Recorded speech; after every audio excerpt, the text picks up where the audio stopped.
हमारे देश में इस वक्त चुनावों का मौसम है और इस दौरान आप मुख्य रूप से 4 राज्यों के नाम सुन रहे होंगे। सबसे पहले उत्तर प्रदेश, उत्तराखंड, पंजाब और गोवा। इनमें से उत्तराखंड, पंजाब और गोवा का फैसला लॉक हो चुका है, यानी वहां वोटिंग हो चुकी है, जबकि उत्तर प्रदेश में अभी भी 2 चरणों का चुनाव बाकी है। लेकिन ध्यान देने वाली बात यह है कि इन 4 राज्यों के अलावा भारत के एक और राज्य में भी चुनाव होने वाले हैं, लेकिन उस राज्य से जुड़ी खबरें ना तो दिखाई दे रही हैं और ना ही कोई उस राज्य की बात कर रहा है। मैं देश के पूर्वोत्तर राज्य मणिपुर की बात कर रहा हूं, जहां 4 मार्च और 8 मार्च को मतदान होना है। ऐसा लगता है कि हमारे देश में किसी को भी मणिपुर से कोई लेना देना ही नहीं है। शायद इसीलिए क्योंकि मीडिया के बड़े बड़े नामी पत्रकार और चैनल आजकल आजादी वाला खेल खेल रहे हैं और उनका पूरा वक्त अपना एजेंडा चलाने में खर्च हो रहा है। जेएनयू के बाद दिल्ली यूनिवर्सिटी में हुए हंगामे को कौन सा मसाला लगाकर लोगों के सामने पेश किया जाए, इस पर मीडिया हाउसेस के कॉन्फ्रेंस रूम्स में लगातार एडिटोरियल मीटिंग्स हो रही हैं, जबकि मणिपुर की तरफ किसी का ध्यान नहीं। हमने बार बार इस परंपरा को अपनी रिपोर्टिंग के जरिए बदलने की कोशिश भी की है और आज भी हम ऐसा ही करेंगे। आपको याद दिला दें कि मणिपुर में यूनाइटेड नागा काउंसिल यानी यूएनसी ने 1 नवंबर से आर्थिक नाकेबंदी की हुई है। तब प्रदर्शनकारियों ने मणिपुर के कुछ नेशनल हाईवेज को ब्लॉक कर दिया था, जिसकी वजह से मणिपुर में हालात बिगड़ते चले गए और लोगों के लिए जरूरी सामान खरीदना भी मुश्किल हो गया। आपको जानकर दुख होगा कि आर्थिक नाकेबंदी के 120 दिन बीत जाने के बावजूद मणिपुर की स्थिति सामान्य नहीं हुई है और आज भी वहां के लोगों को रोजमर्रा की जरूरी चीजों के लिए संघर्ष करना पड़ रहा है। इस पूरे विवाद की जड़ है मणिपुर में 7 नए जिलों का ऐलान होना। मणिपुर में इस वक्त कांग्रेस की सरकार है, जिसने 8 दिसंबर 2016 को मणिपुर में 7 नए जिले बनाने का ऐलान कर दिया था।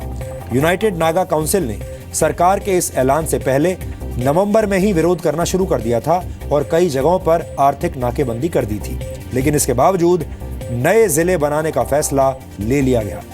यूनाइटेड नागा काउंसिल इन 7 जिलों के बनने से इसलिए नाराज है क्योंकि नए जिले बनने से नागाओं का प्रभुत्व इन इलाकों में कम हो जाएगा और इसका फायदा कांग्रेस की मौजूदा सरकार चुनावों में उठा लेगी। हैरानी की बात यह है कि यह संघर्ष 120 दिन बीत जाने के बाद भी अब भी चल रहा है और किसी को भी इतनी फुर्सत नहीं मिली कि मणिपुर का हालचाल पूछ सके। जी न्यूज की टीम इस वक्त मणिपुर में मौजूद है। अगर हम चाहते तो वहां के चुनावी समीकरण और नेताओं के बड़े बड़े इंटरव्यूज आपको दिखा सकते थे, लेकिन हमने आर्थिक नाकेबंदी से परेशान मणिपुर की तकलीफ देश तक पहुंचाने का फैसला किया। इसके लिए जी न्यूज के संवाददाता मनीष शुक्ला मणिपुर के उन दूर दराज के इलाकों में गए जहां अलग अलग उग्रवादी संगठनों के कैंप मौजूद हैं। हमने उन लोगों से भी बात की जिन्हें चुनावी वादों और विकास के नाम पर ठगने की कोशिश की गई है। ये एक बहुत ही संवेदनशील ग्राउंड रिपोर्टिंग है यहाँ जो सबसे बड़ा विरोधाभास आपको देखने को मिलेगा वो ये है कि अगर ऐसे ही हालात मणिपुर की बजाय भारत के किसी दूसरे हिस्से में होते, किसी दूसरे राज्य में होते, तो अब तक पूरे मीडिया में बड़ी बड़ी चर्चाएं, बड़े बड़े डिबेट्स शुरू हो गए होते। सच ये है कि मीडिया मणिपुर की खबरें इसलिए नहीं दिखाना चाहता क्योंकि इन खबरों में ग्लैमर नहीं है, किसी बड़े आदमी का नाम नहीं है और इसमें कोई वीआईपी, कोई बड़ा सेलिब्रिटी, कोई बड़ा नेता भी शामिल नहीं है। लेकिन जी न्यूज ने हमेशा भारतीय मीडिया की इन कुरीतियों को खत्म करने की कोशिश की है। हम आपको चुनाव से ठीक पहले मणिपुर का एक on the spot DNA test आज फिर से दिखा रहे हैं।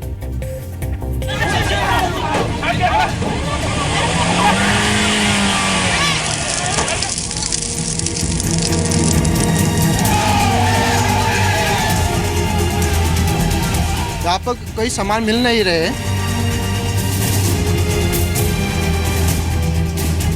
More than 100% we have to pay. कुछ नहीं मिल रहा है, ना कुछ खाने पीने के लिए सामान का दिक्कत हो रहा है। अभी के लिए अभी पेट्रोल नहीं मिल रहा है, 1 लीटर में वो 150 का भी हो रहा है और सिलेंडर भी नहीं मिल रहा है 2-3 दिन से। बहुत प्रॉब्लम हो रहा है हमें।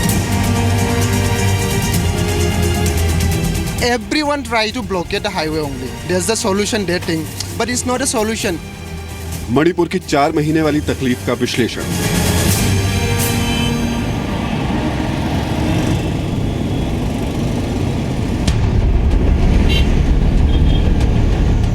आर्थिक नाकेबंदी ने पिछले 120 दिनों से मणिपुर को हाईजैक करके रखा है।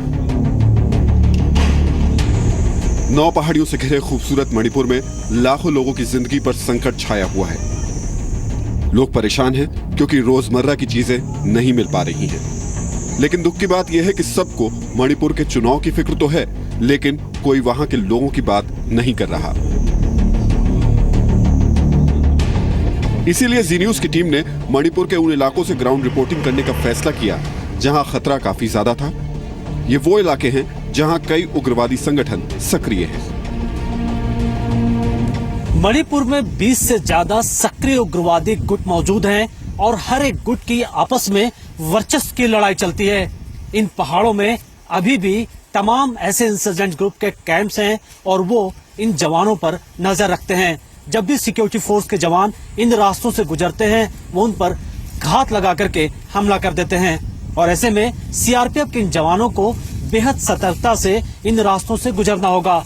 खतरा कई तरीके का है, आईडीज का भी खतरा है क्योंकि इन रास्तों में वो आईडीज प्लांट कर देते हैं और जब भी जवान इन रास्तों से गुजर रहा होता है वो उसमें विस्फोट करते हैं जिससे कई बार इनकी जान चली जाती है। ऐसी जगहों पर जाना खतरे से खाली नहीं है। यहाँ आम इंसान तो छोड़िए, इलाकों में तैनात सुरक्षा बलों को भी हर वक्त बेहद चौकन्ना रहना पड़ता है। ये वही इलाके हैं जहां कुछ दिनों पहले NSCN-K ने भारतीय सेना पर घात लगा करके हमला किया जिससे कई जवान शहीद हो गए। इन इलाकों में आईडीज का भी सबसे ज्यादा खतरा है और तमाम ये जो गुट हैं वो इन रास्तों में आईडीज लगा देते हैं और जब भी जवान इन रास्तों से गुजरता है वो उसमें विस्फोट करते हैं जिससे जवानों की जान चली जाती है। लेकिन ऐसे में खास तरीके के अपने साथ हथियार और साजो सामान लेकर के जवान चलते हैं। हमारे साथ जो इस वक्त सीआरपीएफ जवान हैं इनके पास अगर देखें तो ये खास तरीके का हुक है। कहीं पे भी सड़क पे अगर कोई तार जैसी चीज दिखती है तो फिर आईडीज का खतरा वहां पर हो सकता है और इस हुक की मदद से वो पता लगाने की कोशिश करते हैं कि ये तार किस चीज की है, कैसी तार बिछी हुई है, क्या ये किसी तरीके का आईडीज तो नहीं है। तो इस बारे में बात करते हैं कि ये जो हथियार हैं ये किस तरीके से काम आते हैं। जो हम हुक देख रहे हैं इसका क्या काम है, कैसे आप इसकी मदद लेते हैं? सर जैसे हम लोग पेट्रोलिंग या आरओपी के लिए जाते हैं सर, तो रास्ते में गए अगर कोई नया खुदा हुआ जमीन दिखाई दिया या तार लगा हुआ है तो हमको संदेशा होता है कि आईडी लगा हुआ है। इसको मैं दूर से ही वहाँ पहुंचकर हुक से उसको देखते हैं कि यहाँ क्या लगा हुआ है। अगर वहाँ कोई ऐसा संभावना हो कि आईडी लगा है तो उसको मार्किंग करके हम छोड़ देते हैं और अपना पीडीसी पार्टी को मैं इंफॉर्मेशन करता हूँ। ये इम्फाल से करीब 50 किलोमीटर दूर घने जंगलों और पहाड़ों के बीच में बसा लोकतक का इलाका है। अभी हम इस इलाके में कुछ दूर ही आगे बढ़े थे कि हमारे सामने नागा बाहुल्य इलाका था।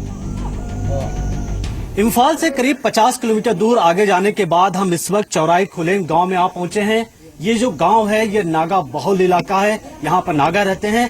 पिछले करीब 4 महीने से जिस तरीके से इकोनॉमिक ब्लॉकेट चल रही है, जिस तरीके से सड़कों को कई जगह बंद किया गया है, तो पूरे मणिपुर में हालात काफी खराब हैं। इस गांव में आने के बाद आपको कई चीजें बिल्कुल हैरान करने की मिलेगी। जहां पर यहाँ लोग मणिपुरी भाषा मुख्य रूप से बोलते हैं, वहीं यहाँ हिंदी को लेकर के खासा क्रेज है, लोग हिंदी पसंद करते हैं। अगर आप देखें तो यहाँ पर हिंदी में नाइटिंगेल राष्ट्रभाषा हिंदी महाविद्यालय लिखा गया है और मोस्टली लोग यहाँ पे जो बॉलीवुड की मूवीज है या जो सीरियल्स है या न्यूज है वो हिंदी में देखना, जानना, समझना पसंद करते हैं। यहाँ गांव में एक जूनियर हाई स्कूल है जहाँ क्लास 8 तक की पढ़ाई होती है,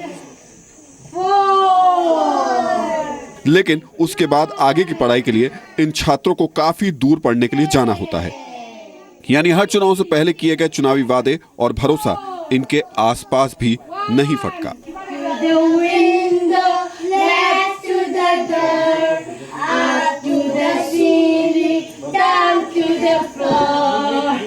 मैं 12 पढ़ रहा हूँ, साइंस स्ट्रीम में है और मेरा एम है कि लॉयर बनने का। इम्फाल पे है लेकिन उधर पे जाने का 60 किलोमीटर दूर है। आप इस गांव के बारे में बताइए, क्योंकि हमने देखा यहाँ पे स्कूल एक बड़ी प्रॉब्लम है, काफ़ी दूर दूर पे स्कूल या कॉलेजेस हैं। बाकी जो आपके साथ में रहने वाले स्टूडेंट्स हैं उनको किस तरीके से डिफ़िकल्टीज आती है, और एजुकेशन के बारे में बताइए। इस गांव में, इस इलाके में किस तरीके का एजुकेशन सिस्टम है? इधर पे एजुकेशन बहुत बुरी चलता है क्योंकि पेरेंट्स लोग तनख्वाह नहीं मिलता है और वो लोग सब लोग फार्मर्स ही है। और वो एजुकेशन चलने के लिए ज़्यादा पैसा भी नहीं उन लोग को, इसलिए इधर पे गवर्नमेंट स्कूल पे ही पढ़ रहा है वो लोग, बच्चा लोग। और ये स्कूल का हालत भी बहुत ख़राब चल रहा है क्योंकि इलेक्ट्रिक फैसिलिटीज़ भी नहीं है और स्पोर्ट्स फैसिलिटीज़ कुछ भी नहीं है, बहुत कम चल रहा है। गांव के आसपास कोई अस्पताल भी नहीं है, जिसकी वजह से सबसे ज्यादा परेशानी यहाँ की महिलाओं को उठानी पड़ती है। जब लड़की लोग प्रेग्नेंट होने से भी इधर पे चेकअप का फैसिलिटी नहीं है क्योंकि इधर पे डिस्पेंसरी भी नहीं है और हम लोग को दूर चलने पड़ता है।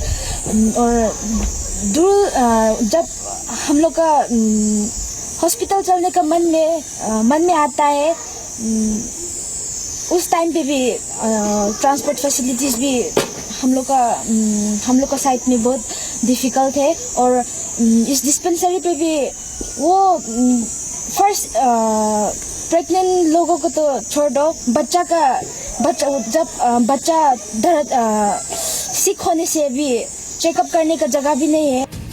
इन लोगों ने वैसे तो कई चुनाव देखे हैं, हर बार की तरह इस बार भी अलग अलग पार्टियों ने वही पुराने वादों का पिटारा खोलकर इन्हें विकास के सपने दिखाने की कोशिश की है, लेकिन हालात बदलेंगे या नहीं इन्हें भी नहीं पता। मणिपुर में विधानसभा चुनाव होने वाले हैं और यहाँ पर चुनाव की सरगर्मी हर तरफ देखी जा सकती है। हम इस वक्त जहाँ पर हैं ये कुकी बहुल इलाका है, ये गांव है और इस गांव में आने के बाद आपको बिजली के खंभे देखने को मिलेंगे। लेकिन ये बिल्कुल आप मत सोचिएगा कि यहाँ पर 24 घंटे बिजली आती है। कभी कभी यहाँ पर बिजली आती है या दिन में कुछ ही घंटे यहाँ लोगों को बिजली मिलती है। इस गाँव में कितना डेवलपमेंट हुआ है? एक्चुअली ये हमारा पहाड़ी इलाका में तो गवर्नमेंट की तरफ से तो कोई डेवलपमेंट नहीं आया भी कह सकता है, क्योंकि हमारे यहाँ गांव में एक जेड स्कूल है, इसका भी स्कूल प्रोजेक्ट आया कि नहीं आया पता नहीं। 2-3 खंबा लगाया अभी तक। दो साल पहले एक काम था, लेकिन अभी तक कोई ये वो ठिकाना नहीं है। मणिपुर में खास प्रॉब्लम ये है कि जो ब्लॉकेज जो होते हैं, तो इस ब्लॉकेज की वजह से हम लोग यहाँ का जनता लोग प्रजा लोग बहुत दिक्कत है। कोई खाने पीने की, कोई कुछ हर किस्म में बहुत दिक्कत है। बस मैं सरकार से यही गुजारिश है कि चाहे बीजेपी हो चाहे कांग्रेस हो, सरकार अच्छा होना चाहिए, बस डेवलप करना चाहिए। 1 नवंबर 2016 से चल रही आर्थिक नाकेबंदी ने मणिपुर की जिंदगी पर ब्रेक लगा दिया है। किसी भी राजनीतिक दल के लिए यहाँ के नेशनल हाईवे को खुलवाने का मुद्दा गंभीर नहीं है। इम्फाल शहर का ये इंडियन ऑयल का डिपो मणिपुर के लोगों की लाइफलाइन है, लेकिन इस लाइफलाइन पर भी आर्थिक नाकेबंदी का असर हुआ है। तो आप देख सकते हैं कि यहाँ पे हमारे सामने जो गाड़ी खड़ी है इसके शीशे टूटे हुए हैं और यहाँ पे इन्होंने एक तरीके से पेपर चिपकाया हुआ है, जहाँ पर पत्थर यहाँ पर कहीं न किसी भीड़ ने या इन पर हमले हुए हैं। आप बताइए, आप कहाँ के रहने वाले हैं? सर, असम के रहने वाला खटखटी। जब आप कोई टैंकर लेकर के यहाँ पर आना था, आपको क्या डर लग रहा था कि आप ऐसी जगह जा रहे हैं जहाँ पर इस तरीके से प्रॉब्लम है? बहुत डर लगा था सर, कि गोली मार दे, पत्थर मारा, देखिए सर फोड़ दिया, मेरे हाथ में लगा था, अभी फूला हुआ है, बस बहुत कुछ तकलीफ है। आप हमेशा यहाँ मणिपुर आते हैं तेल लेकर के? कितने दिन तो आपके चक्कर लगते हैं? मेरे हैंडीमैन से सर, महीना 15 दिन चक्कर लगती है बाबू। यहाँ पे जो फोर्स है सीआरपीएफ है, पूरे इस हाईवे को प्रोटेक्ट कर रही है। हाँ। सीआरपीएफ के बारे में बताइए कि जब आप लोग के साथ रहते हैं, हाँ। कितना आपके लिए सुकून रहता है? अल्हम्दुलिल्लाह, ये हकीकत बात। उनसे ही तो इस रास्ता का मुकाबला करना पड़ता है, नहीं तो अकेला इस रास्ते में सामना नहीं होता। ये हो या नागालैंड हो, जमान भाई सुरक्षित कदम कदम पे हमारे लिए कायनात भी रहते हैं, विद साथ में भी रहते हैं। हमारे हर पलकों पे नजारा में बैठ के वो मेरा रक्षा करते हैं और जिरीबम से मणिपुर तक वो हमारे साथ आते हैं। डिप्टी कमांडेंट हमारे साथ केएन हल्दर जी हैं। हल्दर जी, आप ये बताइए कि ये जो इंडियन ऑयल का डिपो है, यहाँ पे आप लोगों की ड्यूटी लगाई गई है, डिप्लॉयमेंट किया गया है, किस वजह से? एक्चुअल में आप सब लोगों को मालूम है कि यहाँ पर जो यूजीज ग्रुप हैं वो काफ़ी लोगों को परेशान भी करते हैं और ऐसा एक जगह है जहाँ पर सेंसिटिव जगह है, इस पर सीआरपीएफ की काफ़ी ज़रूरत है और ऐसे हालात में यहाँ पर सीआरपीएफ को ड्यूटी दी गई है और काफ़ी मुकम्मल से ये ड्यूटी निभा रही है यहाँ पर। और मेन कारण यहाँ पर है कि यूजीज के जो थ्रेट हैं उस थ्रेट परसेप्शन को दूर करने के लिए सीआरपीएफ को लगाई है। इम्फाल शहर के बीच में बसा बुढ़िया मार्केट एशिया की ऐसी मार्केट है जहां सिर्फ महिलाएं काम करती हैं। 3000 से ज्यादा महिलाएं यहाँ रोजी रोटी कमाती हैं, लेकिन आज इनकी जिंदगी भी रुक सी गई है।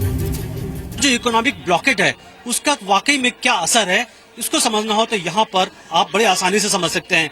आप यहाँ देख सकते हैं कि एक सब्जी की दुकान है और इस वक्त यहाँ पर सब्जी के क्या दाम है, इम्फाल में, मणिपुर में किस रेट की सब्जियां मिल रही हैं, हम बात करते हैं। भाई साहब आप बताइए कि ये कैसे मिल रहा बैगन? केजी में 50 रुपया सर, 1 केजी में 50 रुपीज। जी सर। सर ये करला जो है सर पाव में 30 रुपया, केजी में 120 रुपया सर। जी सर। शिमला मिर्च है सर पाव में 30 रुपया, केजी में 120 रुपया सर, केजी में। ये टमाटर है सर केजी में 80 रुपया भी चल रहा है मणिपुर में। जी सर। और हरा मिर्ची है पाव में 30 रुपये चल रहा है सर, यहाँ का लोकल मिर्ची है मणिपुर का, दीमापुर का नहीं है। ये मटर जो है सर, हरा मटर अभी पवा में 10 रुपया है, केजी में 40 रुपये सर। ये सब्जियां कहाँ से आती हैं? सर यहाँ का लोकल है सर। लोकल जी सर, बिष्णुपुर डिस्ट्रिक्ट है यहाँ पर, वहाँ से आता है सर लोकल। और ये सर जो है दीमापुर का है, बाहर का है, ये आसाम का है, दोनों।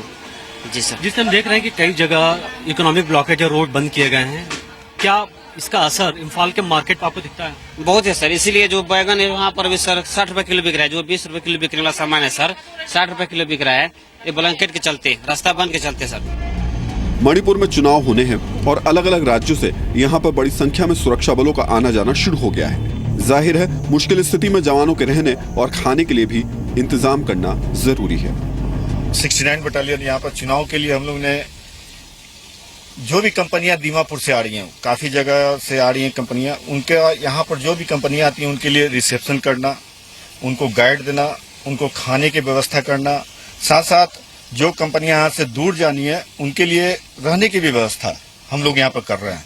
और प्रत्येक दिन काफी आ रहे हैं लोग, उन लोगों को गर्म खाना के साथ साथ उनको यहाँ पर बाथरूम, जितने फैसिलिटीज हम लोग दे रहे हैं, साथ साथ यहाँ गाइड के साथ उनको आगे की ओर यहाँ से भेज रहे हैं। मणिपुर में 2 चरणों में होने वाला चुनाव यहाँ की जनता के भविष्य से जुड़ा हुआ है। हालांकि उग्रवादी संगठन कई इलाकों में चुनाव में गड़बड़ी फैला सकते हैं, इसीलिए शांतिपूर्ण तरीके से मणिपुर में चुनाव कराना अपने आप में एक बहुत बड़ा चैलेंज है। कैमरामैन प्रशांत स्वामी के साथ मनीष शुक्ला, जी मीडिया, मणिपुर।